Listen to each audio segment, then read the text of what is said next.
Hey folks, welcome back to another video. In this video, we're going to be taking a look at Google AI Studio's new compare mode feature, which allows us to compare various Gemini models side by side. Whether you're a content creator, a developer building real-time applications, or someone looking for cost-efficient AI solutions, this feature is for you.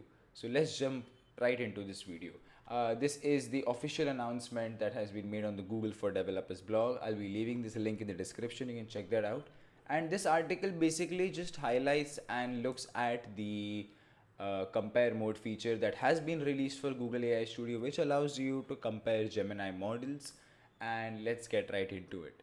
I have recently uploaded a video that talks about all the Gemini models, and that video is a one-stop solution for you to figure out which Gemini model is appropriate for you. I'll be leaving that video link in the description. Make sure to check that out. So while I'm in my Google AI Studio, I'm going to be clicking on create a new prompt, and you can log in into Google AI Studio by just searching for AI Studio and logging into it. Now I'm going to be clicking on create a new prompt. When you click on create new prompt, you're taken to your main prompt here where you can enter some text here. You can select the model, look at the token count, look at the temperature, and set some other settings. But if I want to compare, all you to do is just go and click on the compare button here. That brings this up here.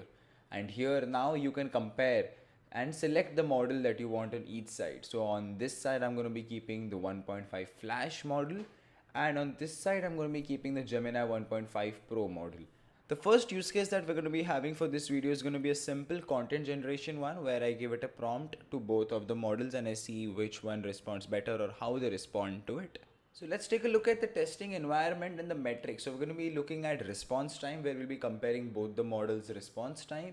After that, the accuracy, which is always subjective as to how well the answer is being given back from the model. So that's going to be subjective based on the prompt that you have and the model and the other settings that you keep. After that, we have something known as token utilization that looks at how efficiently the model uses the input tokens and handles context. After that, we have something known as multimodal integration, where we can use images and audio inputs and even text inputs together to see how the model performs. I have done a proper analysis of all the models in another YouTube tutorial. I'll be leaving that link in the description. You can check that out. And while we're at it, I'm going to be giving in my first prompt that's going to be write a 200-word blog post introducing a new eco-friendly coffee cup that reduces plastic waste by 50%. And I want to see how the models perform based on the metrics that we just took a look at.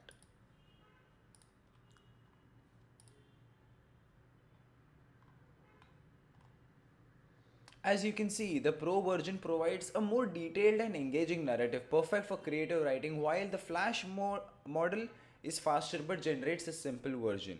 So depending on your use case, you can decide which model best suits your needs. And this is what the compare feature is basically for.